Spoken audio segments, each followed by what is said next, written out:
Hello, everyone. Welcome to a new episode of the Dissenter. I'm your host, Ricardo Lopes, and today I'm joined by Rebecca Love. She's an adult film actress who has been in the industry since 1995, and she's also the co-founder of Adult Film Star Network, which educates people in the adult industry. And today we're going to talk about sex work in general, pornography more specifically, and several different topics related to sex work. So, Rebecca, welcome to the show. It's a pleasure to everyone. Well, thank you for having me. Whew. I am excited to talk about the sex industry, the adult industry, whatever you want to call it. Yeah, I'm still trying to figure out what's the most respectful way of. Both of them. Okay. Yeah. It's the adult industry with sex workers. Okay. Can't have it without us. I guess. So let me before we get into more broadly on the topic of sex work, tell us a little bit about yourself. I mean, you've been in the industry for the past 30 years, right? So yeah, it's been 30 years. I know, who's counting? That guy. So how did you get into it? I mean, what got you interested in pornography? Well, I went to college for acting. I really enjoyed that. But cost money to go to college, and I worked a lot of hours at a sports bar. And a stripper came in one night, talked about how much money she made, and it wasn't that a lot of time. And I go, you know what? I'm good at cocktail waitress. I bet they make great money without taking their clothes off.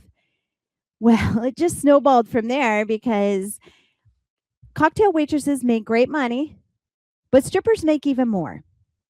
Okay. And I jumped on the other side and I was like, okay, I can do this. I saw a feature one night. That's where they have a headliner come in, or a porn star, or Pole Olympics, somebody that has a lot of credits. And they were featuring, they put on this whole show, and I went, I want to do that. So I went and I researched and I figured it out. And I figured out the fastest ways to make movies. Well, I wanted to be an actress, maybe not a pornographer, but, I figured I'm one of those people that set the bar so low I can trip over it, but I always succeed because it's so low.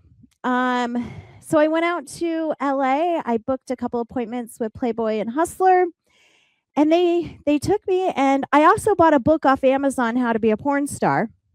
This is when Amazon didn't make money. They just sold books, and there happened to be a book. And it guided me in the right direction. I got the agent. I did all the things, and I got to be a feature, a headliner. I think the best part about the adult industry, it's honest work. I mean, if there's a skeleton in your closet, that's going to be hard because you are out there, you are exposed.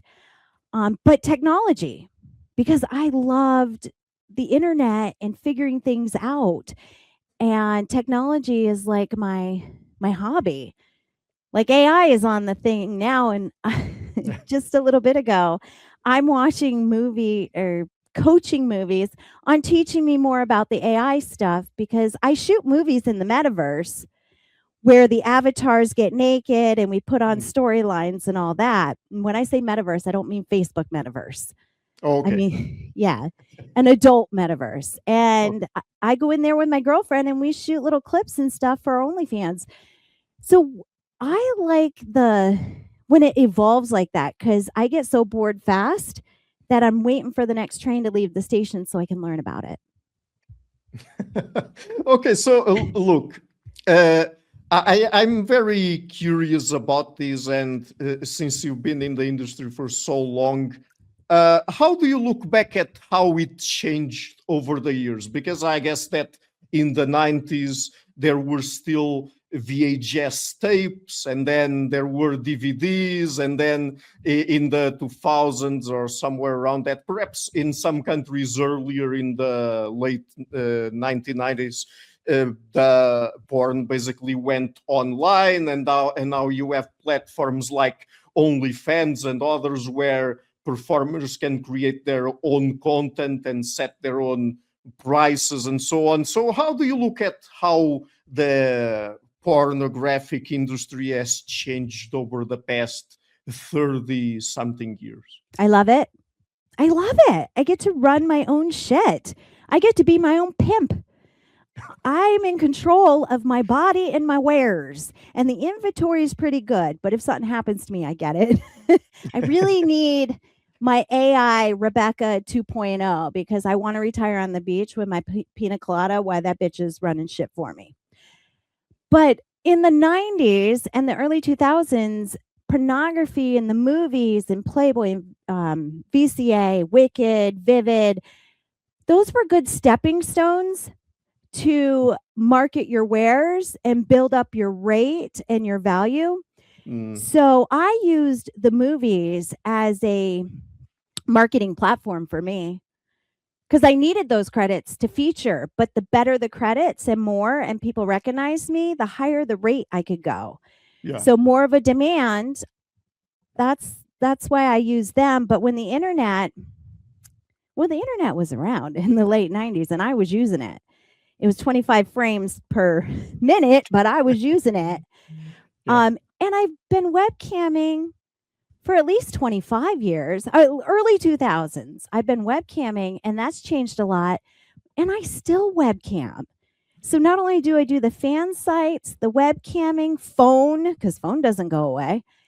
I know people are like, really? People still do phone sex? Yes, because they're intimidated by video. But talking to somebody on the phone, less intimidation, and you can go anywhere with your imagination. You're not stuck to just a video call. So I enjoy it. I just love to know what's leaving the station next so I can jump on board. And I've jumped on a lot of wrong trains, but the internet's great for me. So you didn't shoot with porn companies for too long, or did you? I shot with porn companies 5 years. Okay. About 5 years. And then I got into a relationship. There was a compromise and didn't want to share that part. We had a compromise, and I was like, okay, I'll just do the Cinemax films on HBO and Showtime because there's no penetration. And that's what I did. I did the compromise. Yeah. But I mean, before you got into pornography, were you interested in sex, or was it more for the money? I mean, what were your motivations back then? Well, I mean, I loved sex because I was giving it away for free in college. I guess that was my intern. I just thought sex was the easy part. It's the dialogue, it's the homework, it's the acting. Well, I love acting, so that's the fun part. Improvisation. Sex was just part of the deal. I mean, who doesn't love sex? And I got to tell you, on camera sex is way different than in your bedroom sex. On camera, it might not feel as good because you're opening up to the camera. You got to play to that. But I still loved it. It was just part of my job. And I'm like, I can do that easily. I always tell people, I did porn for the acting. I know, right? It's really stupid. But I just wanted to be an actress so bad. And to be a mainstream actress, you had to go through a lot of auditions, a lot of rejection. You had to do it for free. You had to do all these other things before you even got paid or was on the map. I didn't have that choice. I had nobody to fall back on. I was paying for myself, let alone college and all that. So I just did porn. It was a fast track. Yeah. And I still got to do what I loved. No, yeah, I asked you that question just because there are some people out there, I mean, many of them conservatives, but there are also, I guess that probably we should also call them conservatives, but there are also sex negative feminists who assume that no one gets into sex work because they like it. It's just because they are in some way coerced into it. I mean, is that really true? I don't know because I don't live in that world. If they think Okay. those negative thoughts, I don't surround myself. I live in my own bubble. I Yeah. have thick skin. I get tons of trolls online and stuff. It doesn't really hurt me. I've got that armor and it's built up over the years. I think I was worried in the beginning of people finding out and all that, and they will. You do adult work, they're finding out. Stop Mm. thinking you can hide from it because you can't. You need your ID, you need your documentations. It is out there. Even if you're being legit and you're blocking geos and stuff, they're going to find out. So I want people to know if you're going to do pornography, you better have thick skin. People are going to find out. Yes, your family too. Um, and I wouldn't do it for the money because there's so much. I mean, back in the day, oh my God, the money was crazy. In fact, 2020 was crazy too. What am I talking about?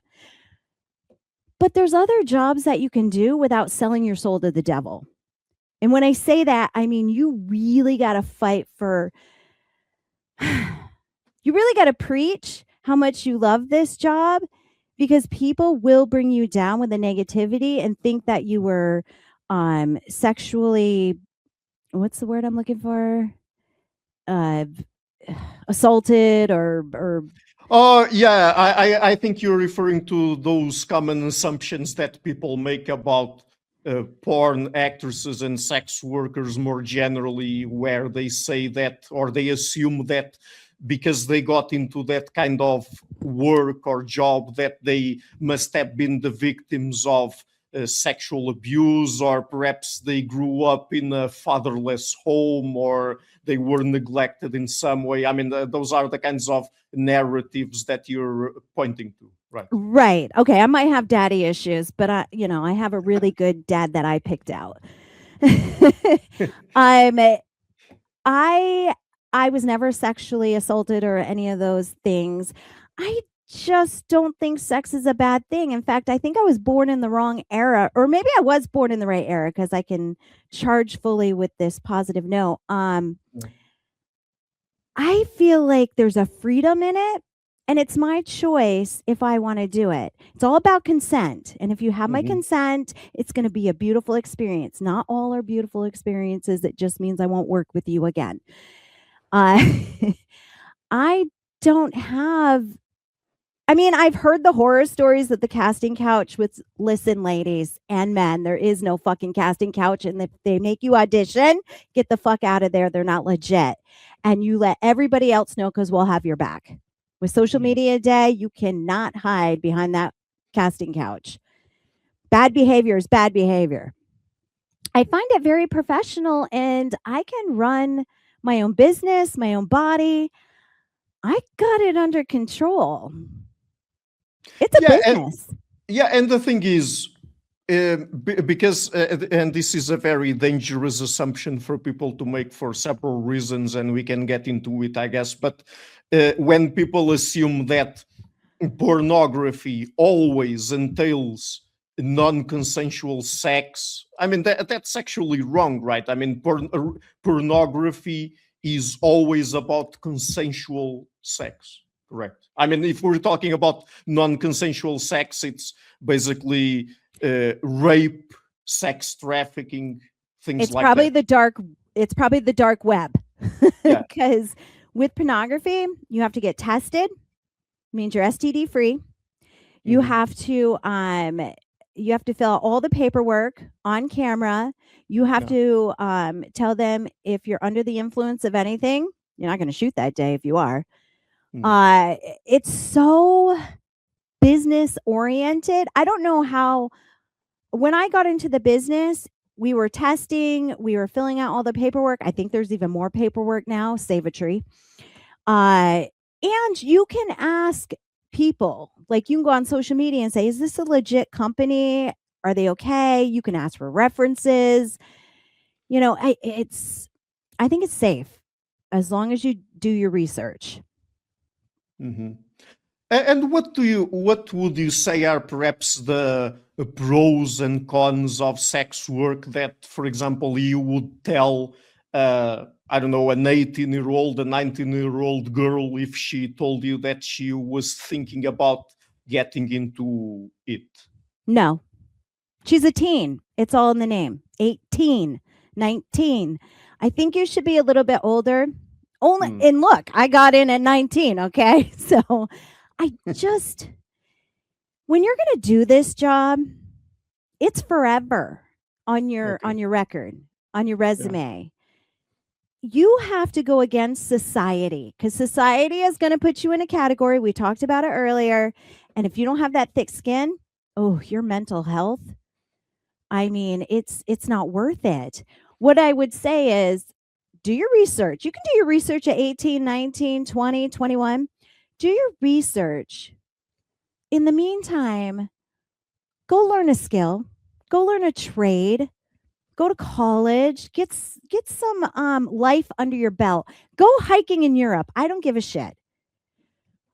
If you want to come back to that sex work after a few years of doing your research, by all means, because you made a educated decision.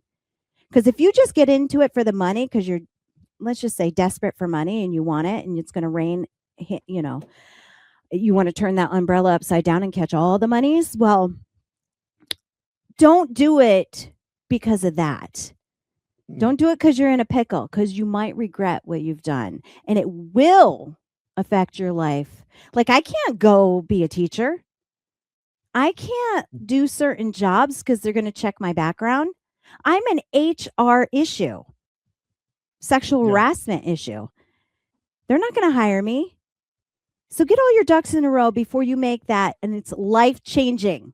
It's life changing. And I mean, when we're talking about sex work, it's I guess a somewhat broad category because we're including pornography and the different kinds of ways you can do pornography. You can shoot scenes for companies, you can do OnlyFans, you can do other platforms. It includes being an escort, it includes being a dancer or a stripper. So, I mean, I guess that depending on the kind of work you're looking for or you want to do, there are different considerations that you should make, right?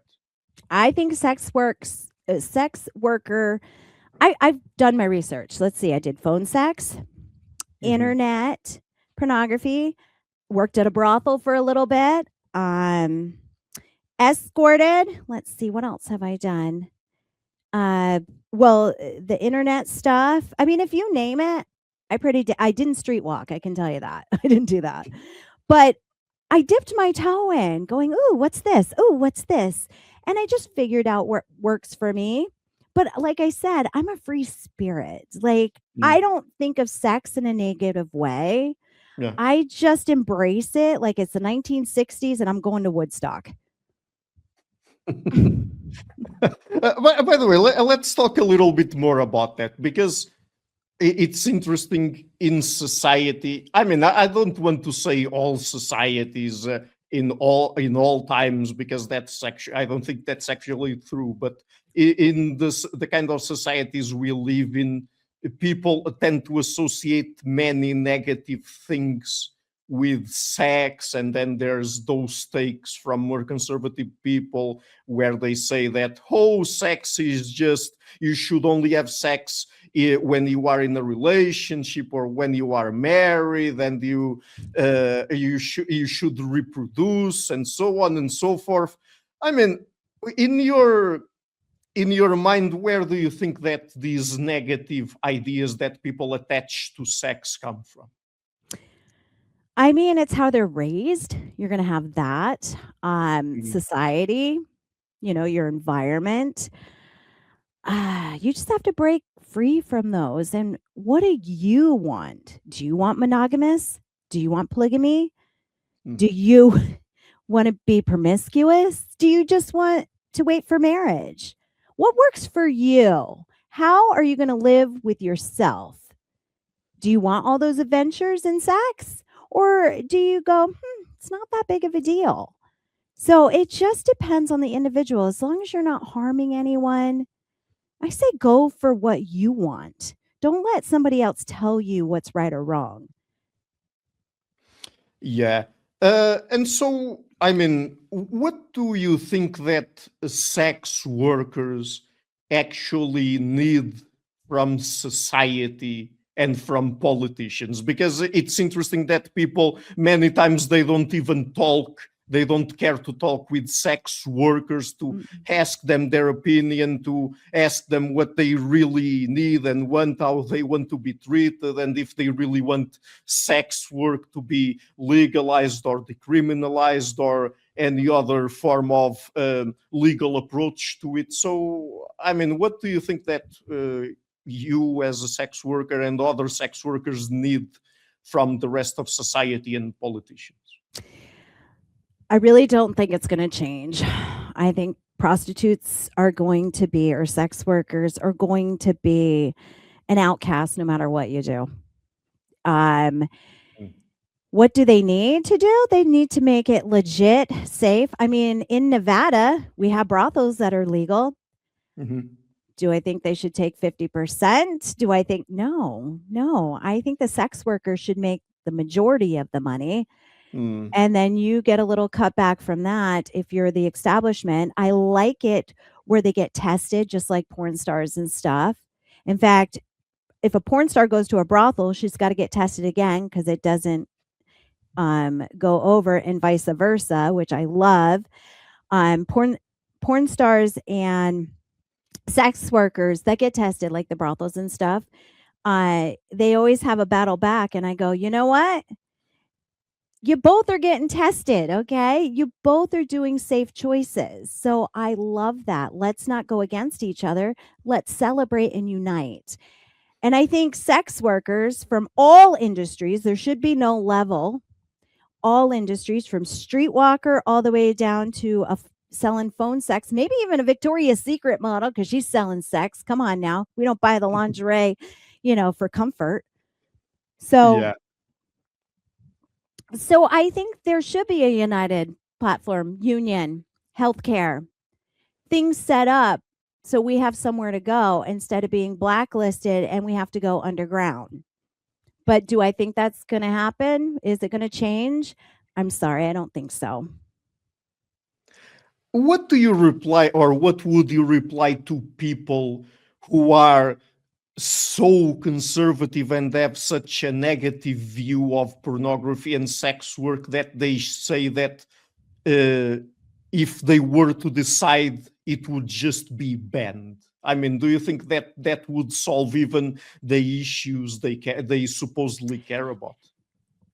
No, we'll just relocate. We'll go to a different country. We'll do something, if you really like your job, like I'm invested 30 years, I will go somewhere else. But you know what? You're not allowed to ban pornography until I go through your search history because that would be a hypocrite. Yeah.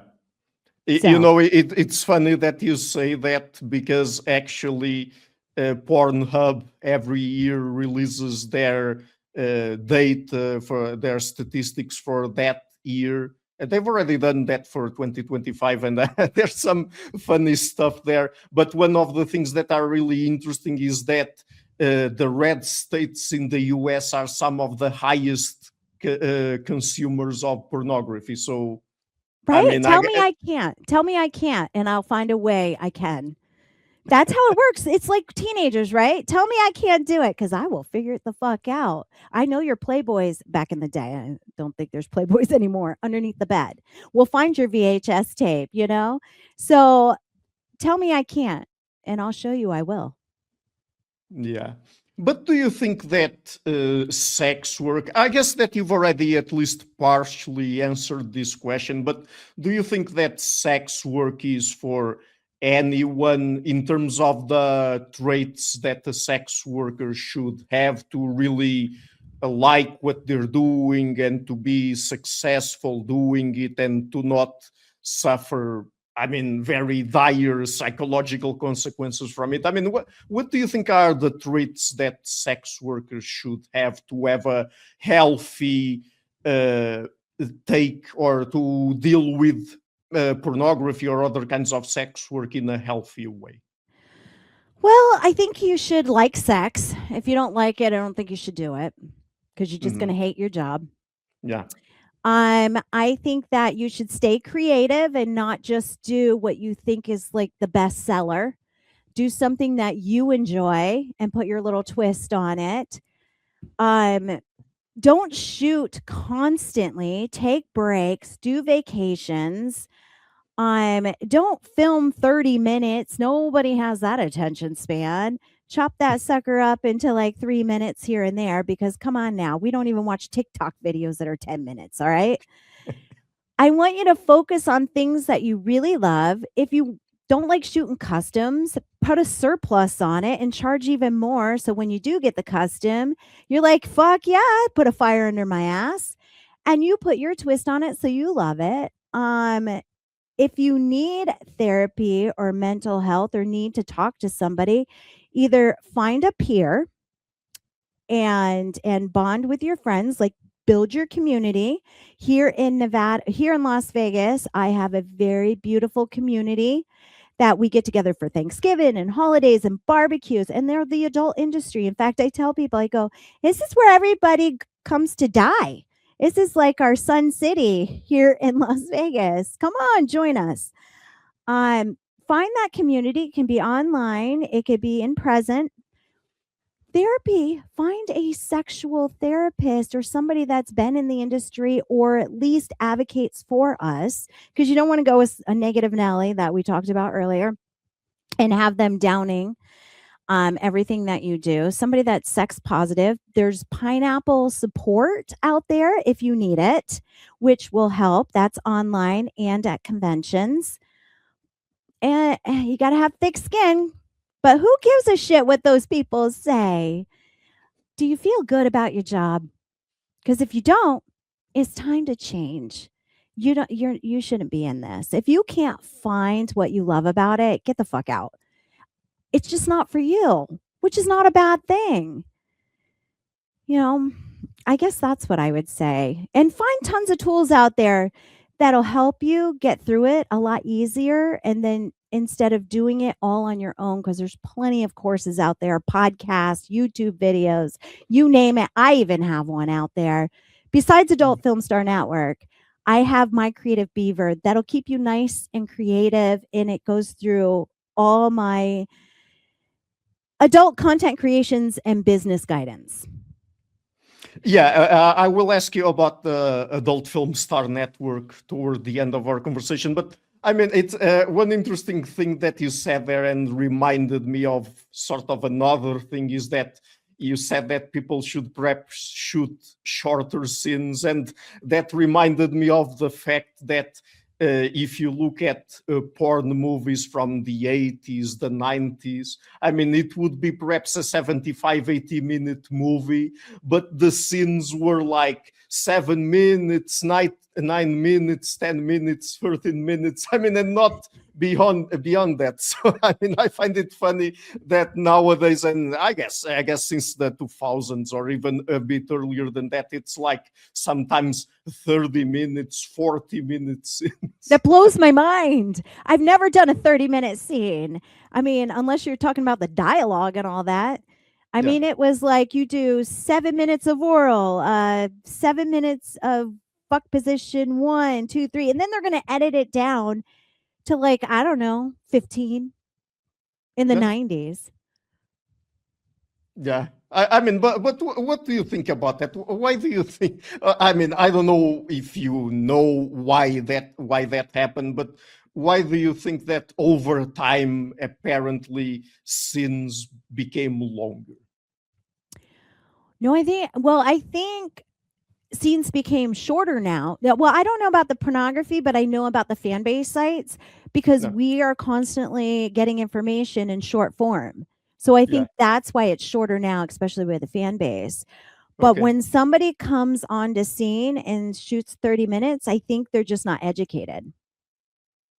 Or maybe they're taking that 30-minute scene and chopping it up into 10 minutes each, which is smart. Because you can sell that 3 times instead of 1. Yeah, So yeah, shorter, yes. not longer. I know, right? I'm telling you, shorter, not longer. It's all about the girth, baby. Yeah, yeah, maybe we can get into that later. So, I mean, but I've also heard from some. I mean, this is already my sixth. I think it's the sixth interview on this humanizing sex workers series I'm doing. So, I've also asked other people because there are.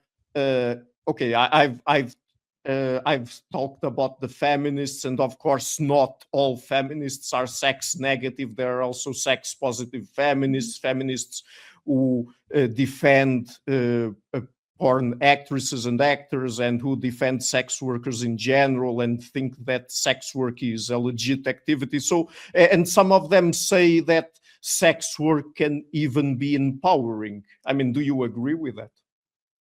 I think so. I'm almost 50 and I still get a charge from it. Like a, ooh, I'm so pretty and I'm almost 50. I remember when 50 was old. So do I get empowered? Yes. I have my spurts where I'm like, damn, yeah, here I am. Born in 1976. So I'm actually 49, but I'll be 50 next year by the time you probably listen to this podcast. Uh, well, eventually. Um, I I I find it empowering at moment, especially in the 90s when I was dancing in my 20s. I wish I knew now and go back to my 20s. Oh my Yeah. god. It would have been raining money all the time. Uh, but I learned on the way and you educate yourself. So, yes, I find it empowering at times. And then when the negativity comes in, you just flick it away like a mosquito. Just, zap it.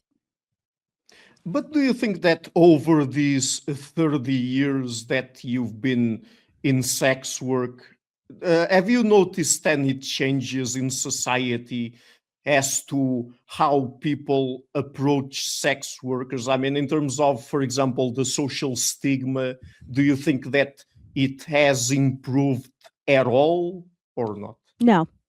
No, I think it's just on rinse and repeat and it has its cycles just like history. I uh I think 90s it was a little bit more aggressive and hard. You definitely would have very judgy people, but do I think it's improved?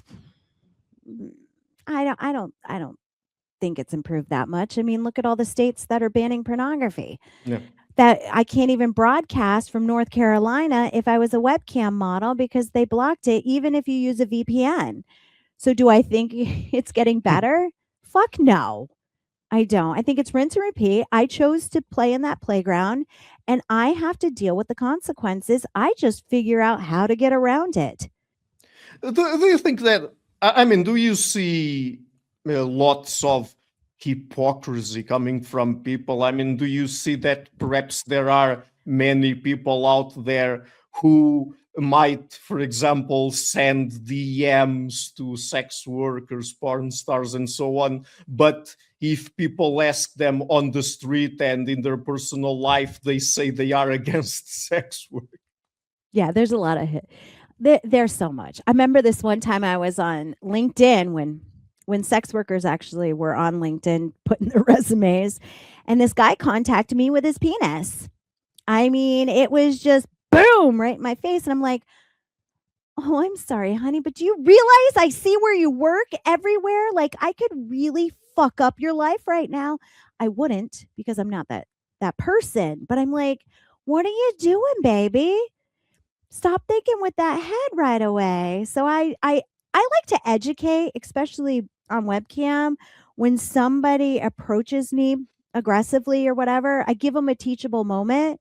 So the next time they approach somebody in the DMs or whatever, they respect that sex worker because, honey, we don't do it for free. We don't. We charge money. So I love it when guys are like, "Ooh, I'm going to hook up with a porn star at this convention." Do you realize you better get out your American Express Black Card because they come with paychecks, honey. So I was a slut in college. I'm a whore in my career. because I get paid for it. Yeah. Oh, yeah. Is there you know, yeah, because there's skeletons in their closet, and I said, check their search history, see what they're doing. They want to tell me no, while they're doing, I'm just gonna go sneak over here and diddle my willy, without her knowing, for free. What what do you make of those people who have sort of a patronizing, paternalistic attitude towards sex workers, where they might say, and there are people that are even part of organizations like that, where they say they want to fight the evils of sex work, they want to fight, for example, sex trafficking and so on, and they say that to protect sex workers, porn websites and OnlyFans and uh, your own accounts on social media like X/Twitter, Instagram, and so on should be taken down. And they say they do that with the intent of protecting you. They take the worst scenario, hype it up, make us look like the bad people, make us go underground where it's unsafe and we're not protected, when they can embrace us and make it a better world. Shame on them. Shame on them for taking the dirties, because politics, let me take the dirties out of your closet, okay? You have more bad on your side than I do in the adult industry. So if we had to do the pros and cons, I bet you politics would be a longer list on the cons. I mean, I guess that if they're so interested in fighting sex trafficking, they should be much more invested in releasing the Epstein files, for example. Oh, that would be nice, wouldn't it? Wouldn't that list be crazy? Love to see it. It'll never happen, but I would love to see it. Stop wasting your time with the stupidity of cleaning up our world, because you know what? We regulate our world. We came up Yeah. with the testing thing. Yeah. We go off each other to make sure everything's okay. Stop it. Leave our little world alone. We run better than the government. No, it's funny because some of those people assume that and they're usually focusing on the women, of course, but they assume that no woman out there can consciously decide freely to become a sex worker, to become a porn star, whatever. I mean, there must be something wrong in their lives for them to make that kind of decision, and then they assume that, oh, if they arrange a way of banning the kind of work that they do, they will be saving them. And I mean, they have those sort of very irritating, patronizing attitudes where, I mean, they're dealing with adult women and they sort of deal with them as if they do not have any sort of agency and they can make their own choices in life and so on and so forth. Right? There's nothing wrong. There's nothing wrong with me. I just want a different way of doing things. I did a fun, adventurous way. I love sex. I love business. I love the creativity, all the things that I can do, travel, meeting new people. I don't know. There's a unity there. It's warm and fuzzy, and I choose to live here. I made that choice on my own. And nobody told me to do it. In fact, I did it in the 90s. Oh my God, frowned upon. No, no, no. I chose a harder way when it came to society, and I had to live with those choices, but I could. Like, I didn't feel dirty. I felt like I was advocating something that was beautiful. And the reason I still do this is because I enjoy it. Could you imagine doing something for 30 years you absolutely hate? without a 401k plan or retirement. Could you imagine? No health care either. But I figured out a way to do all those things because I run my own business. I've done it for 30 years because I love it. I like it. I enjoy it, and I love the people. Yeah, but look, for some people, apparently, just the fact of you openly saying that you love sex is like mind blowing for them. Because I mean, Okay, let me rephrase this. I like sex. I love acting. Okay. I could take a penis in the vagina, no problem. That's easy peasy. So I told you I did porn for the acting. Okay. I know it's stupid. Pornography to me was just marketing. I was like, I can do that. That's freaking okay. It's part of the requirements. I got this.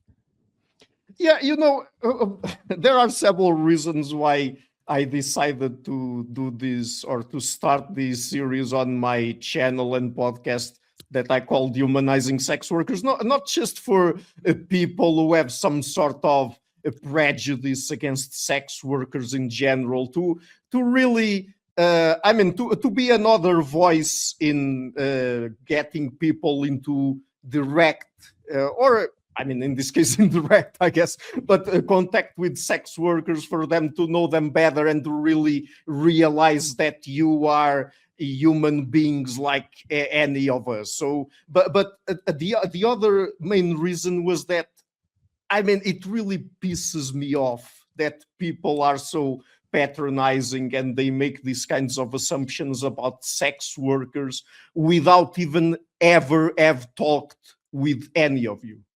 Right. Why does it piss you off? Are you a sex worker in the industry? No, No, no. you I just mean, got to no. burn fire for it. It's just that I No, I don't love know. that you Yeah, advocate for us, but I was just yeah. wondering, do you know, like, is there a family member that does sex work? Is there, like, I love what you're preaching. No. I don't have anyone, at least as far as I'm aware, doing sex work in my family. But I mean, it's just that I've also been interested in pornography and stuff like that since I was an adolescent, and Yeah, me too. I I'm such so a dirty bird. and I mean it really irritates me that people don't even listen to interviews, don't even read books written by sex workers and stuff like that, and then they just make stupid assumptions based mostly on prejudice and on their own moral values that they attach to sex and stuff like that. I Mhm. mean, it irritates me. So No, I can tell you have a passion for it. That was like, what happened? What happened? But you're advocating that you don't want your pornography taken away. Just like I love horror movies. And if somebody said that was too violent and gore, and we're going to start banning that in certain states or countries, I would be doing the same thing. no, look, I'm an atheist, but I very much like Jesus, and I mean, Jesus was very caring towards sex workers, for example, Yeah, and look at Mary other. Magdalene. Yeah, Yeah. yeah, right. Hey, So Jesus is part of history. yeah. So I mean, but what do you think are perhaps also because maybe I can learn something from this, and if there are something in my interviews that is lacking, maybe you can tell me. I mean, what is the best way, or what do you think are the best ways of humanizing sex workers? I think what you're doing right now, podcasting, getting the videos out there, using social media. Yeah. Interviews are great because you get to behind the scenes and we get to have a real discussion about it. I mean, that's the best way. I hate talking politics only because I feel like it's just useless trying to have them change anything because corporations and lobbyists and stuff run the country. Well, I'm only talking for the United States. I don't know how it works in other countries, But I Yeah. just know there's powerful people to keep us down. And I feel like my voice doesn't get heard that way. But when it comes to the social media, it's a great outlet. Yeah. So tell us about the Adult Film Star Network. I mean, what is it about? What kind of work do you do there? And what are your goals with it? So, Adult Film Star Network was created in 2014, a podcast, and we teach people about the adult industry. So, if you're looking up phone sex, webcamming, you name it, you can do your research there, and it will just give you a grasp on what you're getting into. We talk about the conventions, fetish, because my girlfriend Jocelyn Stone is a dominatrix. I'm a vanilla cupcake. Like, the things that she does, I'm just like, I can't play in that playground. So I feel pretty normal. um, but she gives me her perspective. I give her my vanilla cupcake perspective. And then we mesh together and find this beautiful butterfly that just pops out. But we've been doing that for so many years. We used to do it every week. Now we do it once a month. We find a really good topic. I'm sure we have to go back and update some of the topics because, technology changes, things happen. So Adult Film Star Network, that's where you would find information about the adult industry and how to navigate it. And then my other podcast, which I started in 2025, is My Creative Beaver. And that is about my beaver, but beavers build things. So I teach you tips, tricks, hacks. I tell you how exactly I do certain things. It could be fan base, it could be webcamming, phone, taxes. And I just tell you in about 20 minutes. And I've been releasing that every week for a few months now. So either one, I'm giving back to my community and helping you as best I can. I'm not very political, so mine is more about creativity. Now, Jocelyn Stone, an Adult Film Star Network, she's all about the law and politics and all that, and I just gloss over because I feel like I can't do anything. All I can do is figure out a way around it. By the way, you say you're not very political, but what do you think? I don't know if you have an informed opinion on it necessarily, but what do you think about the new age verification laws that are getting passed in the US, the UK, and so on? Do you think that really serves the purpose that people say they should have? Right? I mean, I love the concept of age verification because I always get nervous if I'm entertaining somebody underage. But then I count on like the other sites to like weed through that and make sure they're of age. But then at the same time, those mom and pop businesses and stuff, I mean, you got a hard on. You got, you're not thinking about, let me get my ID out and type in all this information, especially if you want to stay anonymous because society doesn't fucking accept it. As soon as you put your credit card in or your ID, well, what did I tell you? It's going to be there forever and it could come back to bite you in the ass. So I love the idea of making sure they're of age, but at the same time, it's going to diminish and they're just going to go to another country. They're just going to skip this site and go, oh, I don't need age verification and just do it there because the internet is around the world. It's not just in one area.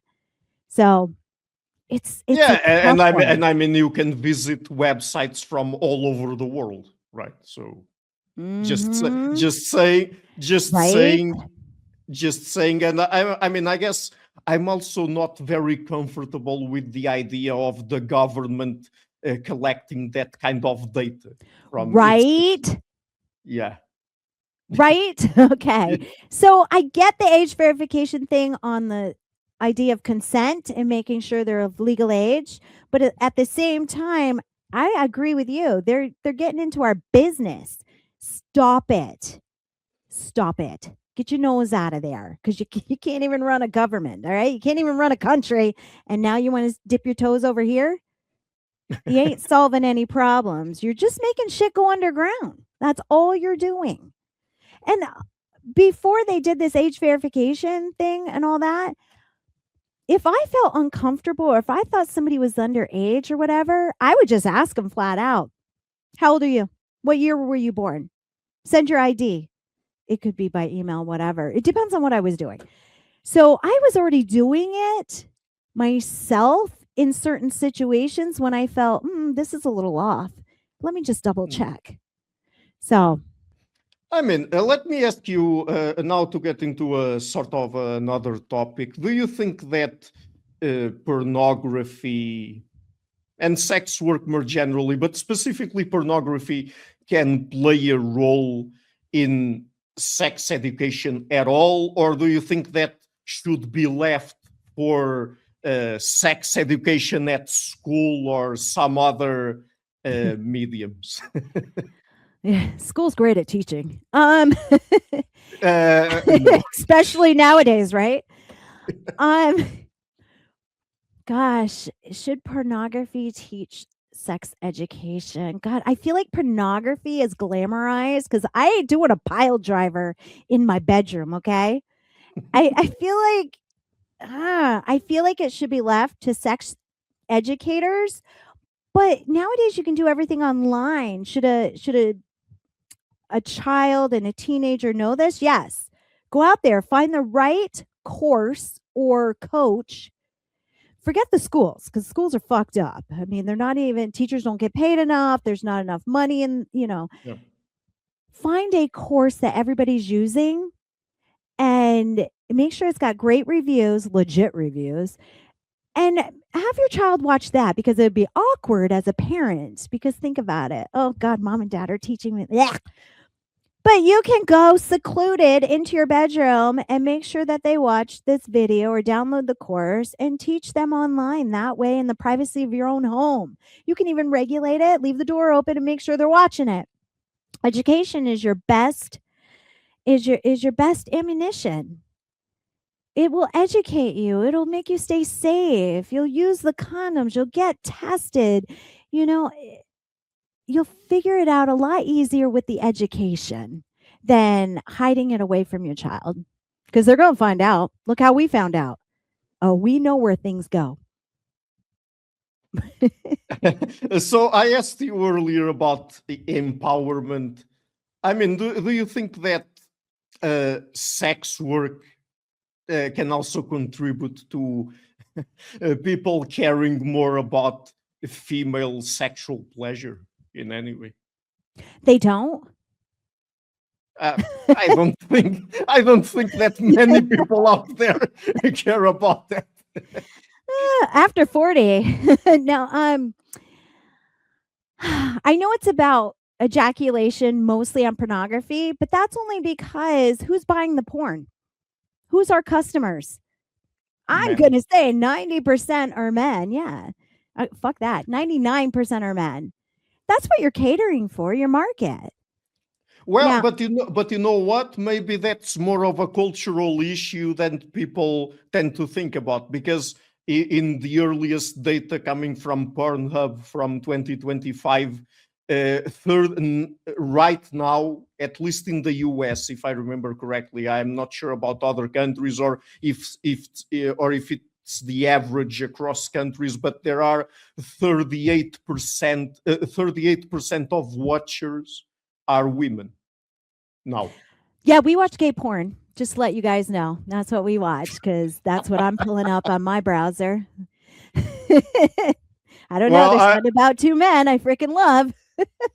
I mean, is it really? Because the category that has been the most searched, at least in the US, this year was lesbian.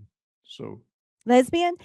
Yeah. I'm going to say lesbian scenes are freaking hot. I used to be a lesbian lover back in the 90s, early 2000s. And then I kind of evolved into the whole, ooh, I like dick on dick. Let's do that. So, and I love cartoon porn too, and monsters. I think it just changes in time, but I feel like I catered to the customer, and whoever my customer is, which is male based, is what I'm going to focus on. But there's plenty of educational videos because I have people come on webcam to teach them how to eat pussy. And I explain it to them behind a paid wall how to eat pussy.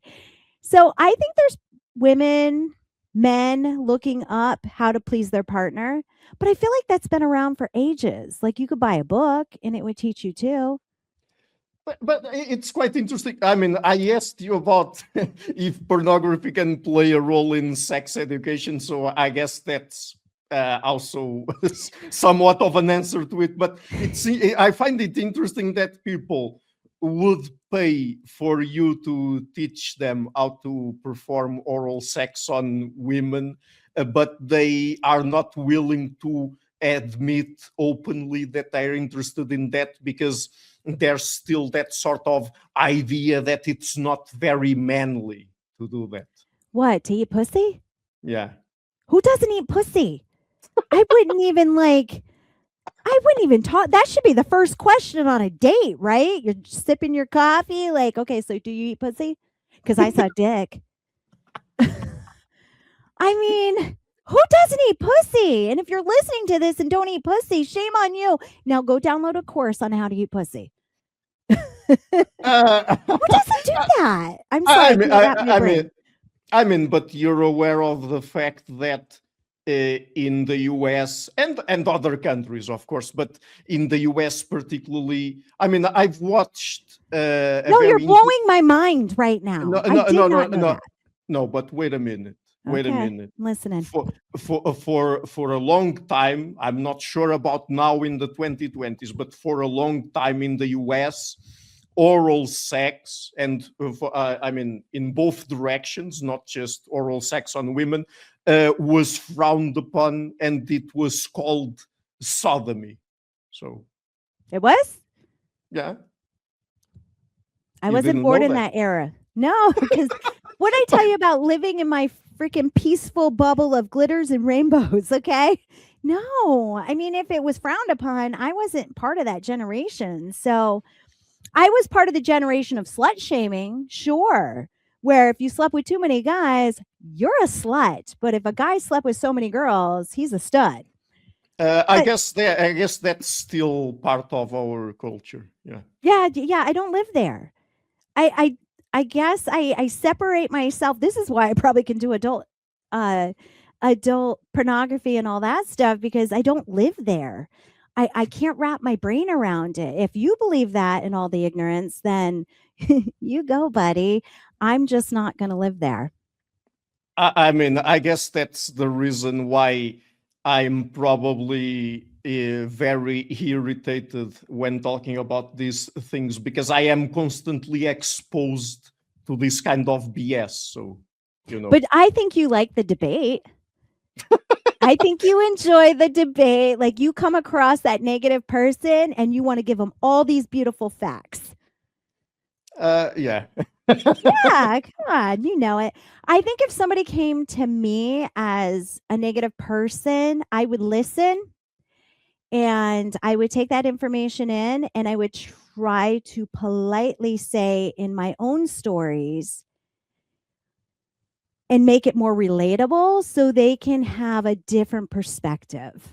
But I don't know what that question would be or how it would come about, but I would try to put it in more civilian terms.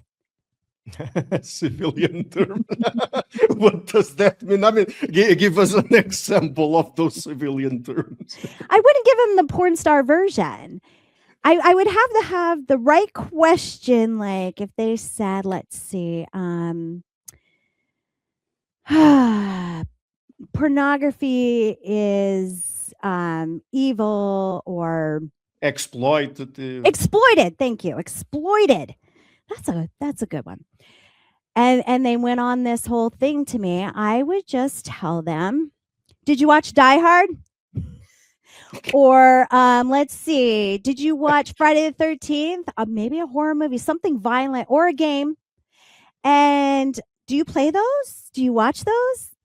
Those are pretty violent. Do you do those in your everyday life? No. But, you know, we enjoy that.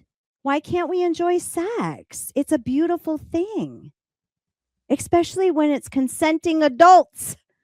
It's consenting on those movies and horror game or video games. Video games are more violent. They're a lot more explicit exploitation. Those girls are boom, beautiful. And those men are very well endowed. Um, exploitation, not my favorite word, but if they think that, then just give them a positive spin on it because a lot of things are exploited. Doesn't have to be just sex.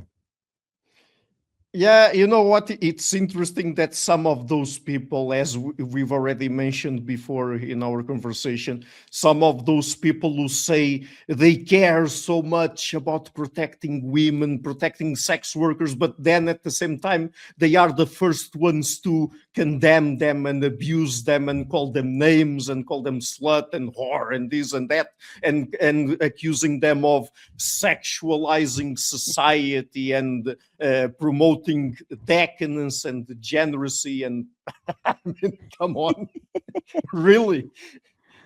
I can't change their minds on how they grew up or what they think. All I can do is embrace what I'm doing now. That's all women are beautiful creatures. Let's celebrate. Can women be cliquish and catty and say negative things about each other? Or men slut shaming us? Sure. But you don't have to be part of that. Just remove them from your situation or your world. You're not going to change their minds. It might take somebody in their family, somebody close to them, or even themselves, doing a sex worker job to finally get it.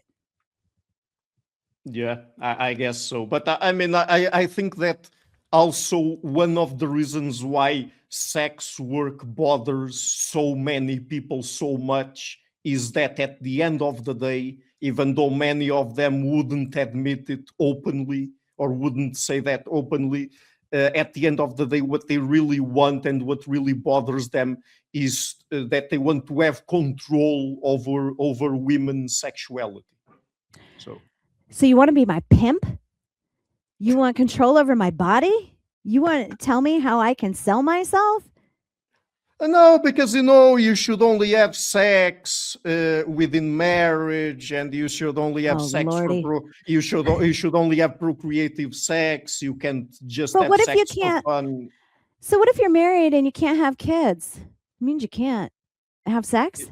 Yeah, there are some women out there who are infertile, right? So that means you can't have sex I because your don't know. body can't reproduce. I don't know. You should ask them. No, I'm just saying. You're saying you get married, you have sex to have babies, and what if your body can't do that? So now you're not allowed to have sex? I guess you're less of a woman in their mind. So isn't that pretty? Yeah, I don't think about those things. God, if I lived in that world, I would hate myself, my job. I mean, it would be a reverse effect on my mentality. No. And what about the people that can't? What about the people that are paraplegic or are socially awkward or are in a facility where they can't do certain things outside the facility? And I don't mean prison, I mean hospitals and certain things. Mm-hmm. They can't have sex. They can't have something that most of us think or we take for granted. That's not fair. Why can't they have sex? I mean, I guess that they should only have access to their own imagination or something. That's not fair, though. That's not fair. Everybody should, of legal consent, consensual sex, should have the ability. That's why I believe in professionals. Let the pros handle it. They know exactly how to please a person. I mean, even though there are probably at least some religious people out there who would even condemn the thoughts, because I mean, if you're thinking about sex, they say that you have lascivious thoughts or libidinous thoughts, or I'm not religious. I only see religion on TV and all that, I try not to immerse myself because organized religion is very corrupt like politics. Yeah. And I don't like living in those worlds. So, but I enjoy good history points and the debate and all that, especially on TikTok and Instagram. But I'm not a religious person. I'm not going to live there. I might live on a commune though, because I do like everybody uniting and helping Yeah. each other and all that. And I could see myself joining a cult one day, but Well, just don't join Jim Jones or people right, right. But look, that was a man. That was a man. Not that there's anything against men, because women can do it too. But yeah, no, I just religion becomes very negative when you get too many people involved, and then it's just politics. You just don't have to pay taxes. I mean, that's why I'm always telling people, even religious people, that I'm an atheist, but I follow Jesus, and they should follow Jesus as well, because Jesus did not condemn sex work. So, I always say, what would Jesus do? WWJD. I always, or what would Judge Judy do? Because one of those fall into place.